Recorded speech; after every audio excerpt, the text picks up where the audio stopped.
wabarakatuh. Perkenalkan, nama saya Afdalia, NIM B2206-148, Prodi S1 Kebidanan, mahasiswa Universitas Megabuana Palopo. Mata kuliah Kebijakan dalam Kebidanan. Materi yang pertama, evaluasi pelayanan kebidanan dalam multiperspektif.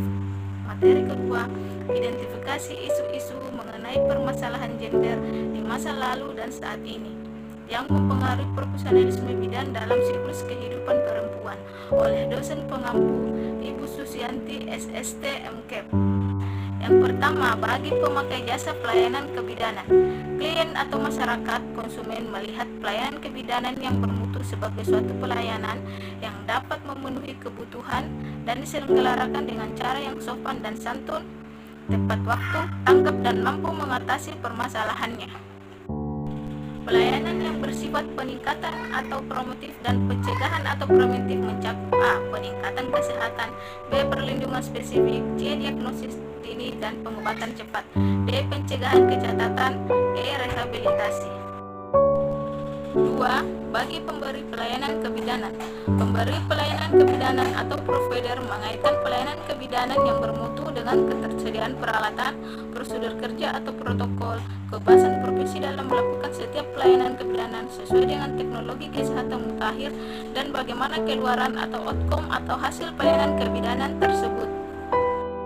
Ketiga, bagi pemilik sarana pelayanan kebidanan, pelayanan kebidanan yang bermutu merupakan pelayanan yang menghasilkan pendapatan yang mampu menutupi biaya personal dan pemeliharaan, tetapi dengan tarif yang masih terjangkau oleh klien atau masyarakat, yaitu pada tingkat biaya yang tidak mendapat keluhan dari pasien dan masyarakat. Keempat, bagi penyandang dana pelayanan kebidanan, penyandang dana atau asuransi kesehatan menganggap bahwa layanan kebidanan yang bermutu sebagai suatu layanan kesehatan yang efektif dan efisien. Klien diharapkan dapat pulih dalam waktu yang sesingkat mungkin sehingga biaya pengobatan dapat menjadi efisien. Kelima, bagi penyandang administrator pelayanan kebidanan, administrator dapat menyusun prioritas dalam menyediakan apa yang menjadi kebutuhan dan harapan klien atau masyarakat serta pemberi layanan kebidanan.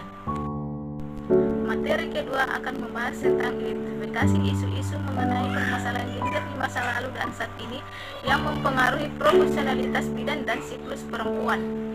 Isu gender adalah permasalahan yang terjadi sebagai konsekuensi dengan adanya kesenjangan gender sehingga mengakibatkan diskriminasi pada perempuan dalam akses dan kontrol sumber daya, kesempatan, status, hak, peran dan penghargaan.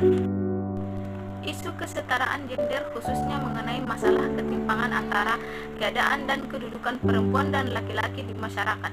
Keterbatasan ini berasal dari berbagai nilai dan norma masyarakat yang membatasi ruang gerak perempuan dan laki-laki. Yang pertama, kesehatan ibu dan bayi baru lahir.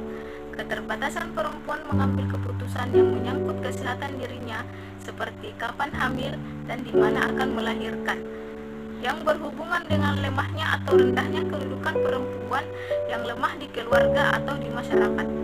Sikap dan perilaku keluarga yang cenderung mengutamakan laki-laki. Tuntutan untuk bekerja sebagai contoh di beberapa pedesaan atau daerah kumuh perkotaan, ibu hamil dituntut bekerja keras seperti saat tidak hamil. Yang kedua, isu-isu atau diskriminasi gender. Diskriminasi gender menggambarkan situasi di mana orang diperlakukan berbeda hanya karena perbedaan jenis kelamin, bukan berdasarkan keterampilan atau kemampuan individu. Beberapa bentuk diskriminasi gender yaitu seksisme, pelecehan seksual. Ketiga, ketidaksetaraan gender dan kesehatan reproduksi. Perempuan terus menderita beban tinggi dari berbagai masalah kesehatan, reproduksi dan seksual, termasuk tingginya angka kematian dan kesakitan ibu, kehamilan yang tidak diinginkan, aborsi, infeksi menular seksual dan kanker organ reproduksi. Adapun beberapa penyebab ketidaksetaraan gender dalam kesehatan reproduksi, yang pertama yaitu norma dan praktik budaya, kedua kemiskinan, tiga sistem perawatan kesehatan. 4. Peran bidan dalam asuhan perspektif gender. Berdasarkan Permenkes nomor 19 tahun 2002, praktik kebidanan dalam asuhan berperspektif gender dan HAM meliputi pelayanan terhadap kebidanan, pelayanan terhadap keluarga berencana, pelayanan terhadap kesehatan masyarakat. Kelima, kesetaraan gender dalam perspektif Islam.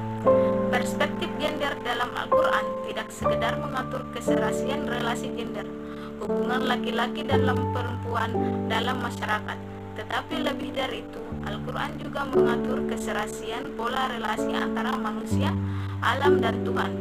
Secara umum, tampaknya Al-Quran mengakui adanya perbedaan antara laki-laki dan perempuan, tetapi perbedaan tersebut bukanlah perbedaan yang menguntungkan satu pihak dan merugikan yang lainnya. Sekian materi dari saya. Terima kasih. Wassalamualaikum warahmatullahi wabarakatuh.